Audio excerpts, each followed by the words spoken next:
Oh my Okay. gosh. Metascore.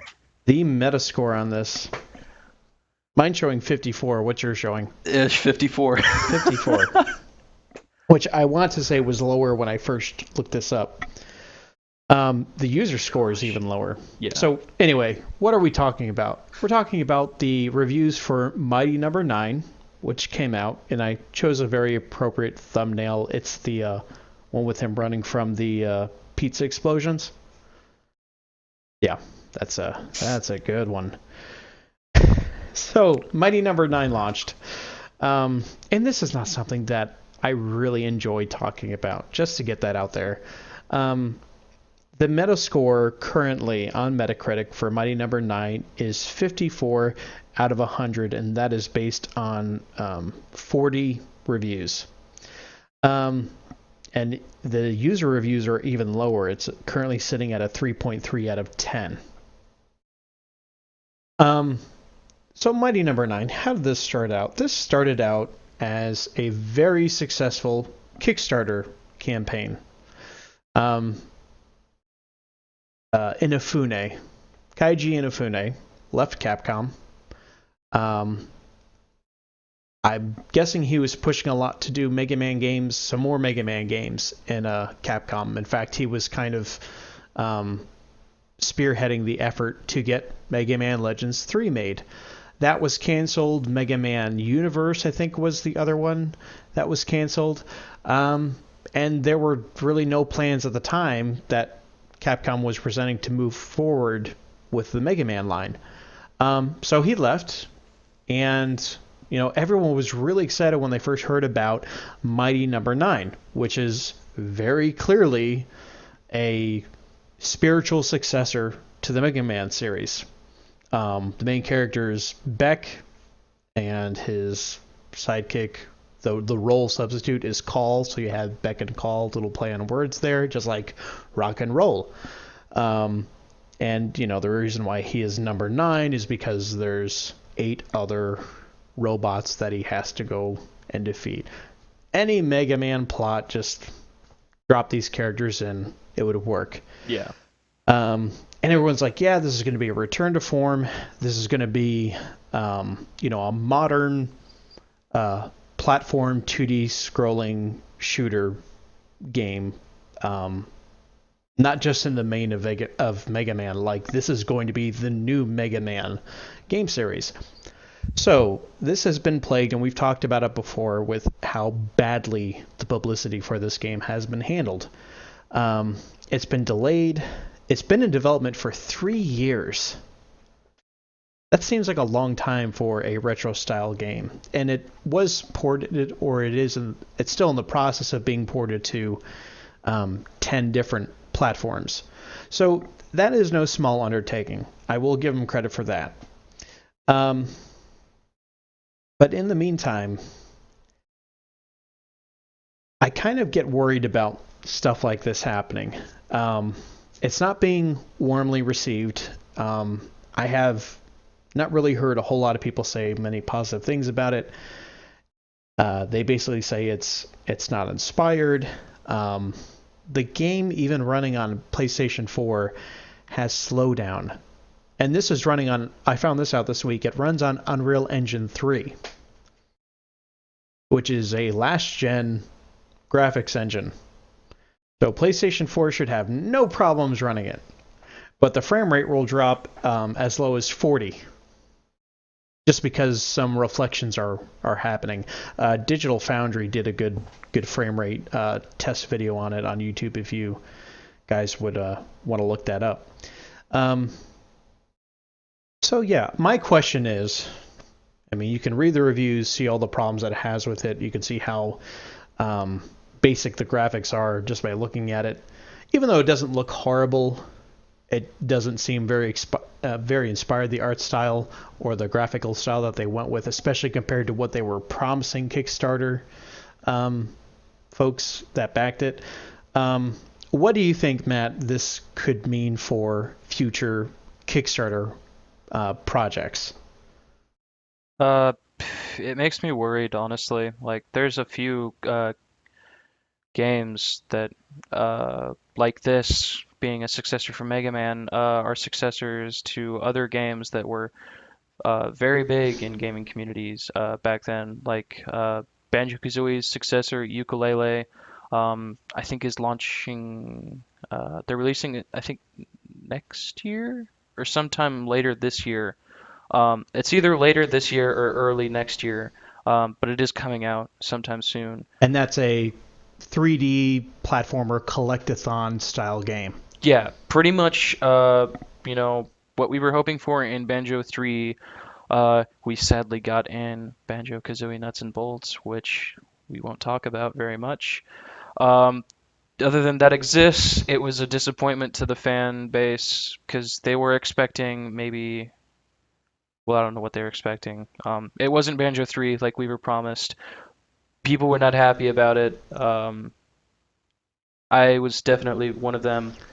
Uh, and they showed nothing of a Banjo 3 coming out, which was disappointing because in the trailer for Banjo-Kazooie Nuts and Bolts, before they had released anything about building things, there was a fairly decent, like, there was a good looking Banjo-Kazooie walking through it was like a white background, and then they were walking, and then it was like a door, and then it showed like a big open world with like jiggies and notes and just, like everything that you want in a Banjo-Kazooie game and everything that was. And then we get this sad mistake of that. So, Ukulele is made by the people who made Banjo-Kazooie and Banjo-Tooie back in Rare, but Rare is owned by Microsoft, so I don't think they're allowing them to do anything like that. So the people who made Banjo-Kazooie left that, and then they started this Kickstarter for Ukulele, and I want to say it's been in the works for maybe, I think a little longer. Maybe it might be 3 years also, or four. It's been a long time, and it's been delayed a few times. And I want it to be good because for the same reasons I wanted Mighty Number Nine, because I'm a big Mega Man fan.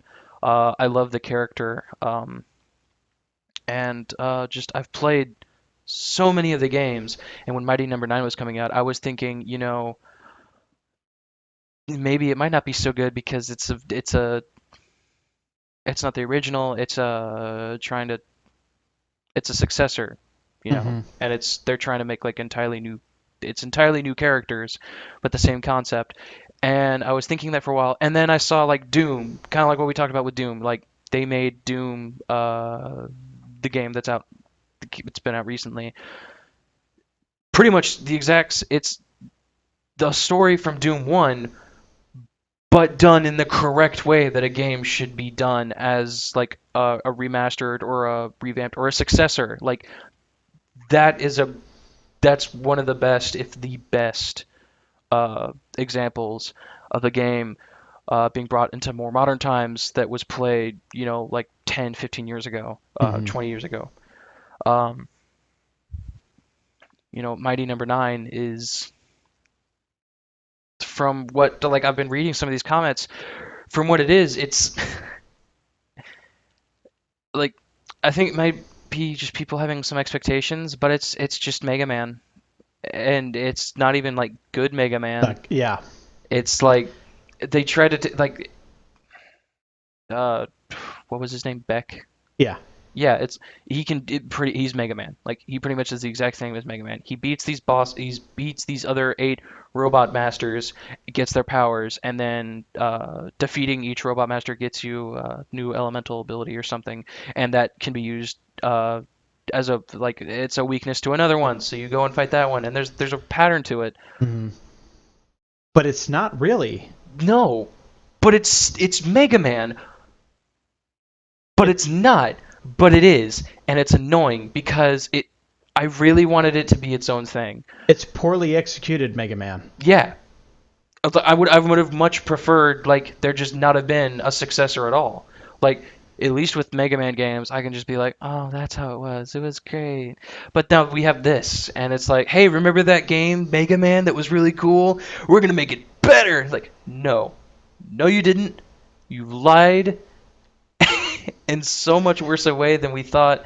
Um, And s- y- And it makes me worried for other Kickstarter games because like it yeah, could be, this game. I think one of its biggest things was it was relying on the fan base for Mega Man. Like, right, hey, we're making a game that's like Mega Man because this company won't do it, so we're gonna do it for you guys. And right. so they were using the nostalgia factor as something. And sorry, nostalgia factor, can't make a game alone. Great, especially with nowadays, like people get tired of like old things, so they have to make things new. Like Mario is not still a two-dimensional platformer. It's evolved into a 3D platformer. It's evolved into uh we've gone from like Mario 3D World, Mario Galaxy, like those games. Like Mario has been revamped kind of it's been brought into newer ways of platforming which have made it exciting. There have been new elements thrown into it to make it not normal Mario, Right. which is what they should have done with this. There should have been something different in this and they just didn't do it. It's Mega Man Well, but poorly done. and I understand people wanting to just basically have a new Mega Man styled game, and that's what they were promised with this. But with the weapon system, where you get a new weapon from beating one of the other robots, they said that there's basically not even a pattern to, oh, this weapon is strong against this guy, so let me go to this level first so that I can then go on to this robot master and then go in the correct order and have the easiest time when it comes to that. There's basically like two or three powers that are pretty useful, and the rest of them you're never going to use. And also, the enemies take a fairly good amount of damage from your normal weapon. So, just that right there, I don't know how you messed that up, but they did. The presentation's not good. I know that the characters, just from watching some gameplay, when there's a cutscene, the characters just stand there and just kind of rock back and forth while dialogue just goes back and forth between them. Uh, it's it's just this game had 3 years in development from basically the one guy who wanted to keep making Mega Man games. Um, they got a lot of money from it. Apparently, that still wasn't enough, and they had to get more. Something about they started making the game on an older engine, and then they switched over to Unreal Engine 3 like midway through. There were just a lot of poor decisions made with this, and I do think that you're right. Future Kickstarter games, people aren't going to be so willing to part with their money for like a Shenmue 3 or some other video game classic franchise that comes back and they want to make another one. This is an example of something bad, and I don't. And the sad thing for Mega Man fans is that unless Capcom decides to do the right thing and make another Mega Man game, this could be it. Yeah. Because I don't see this producing any more sequels or any sequels at all. No. And if it does, first off, where did the money come from?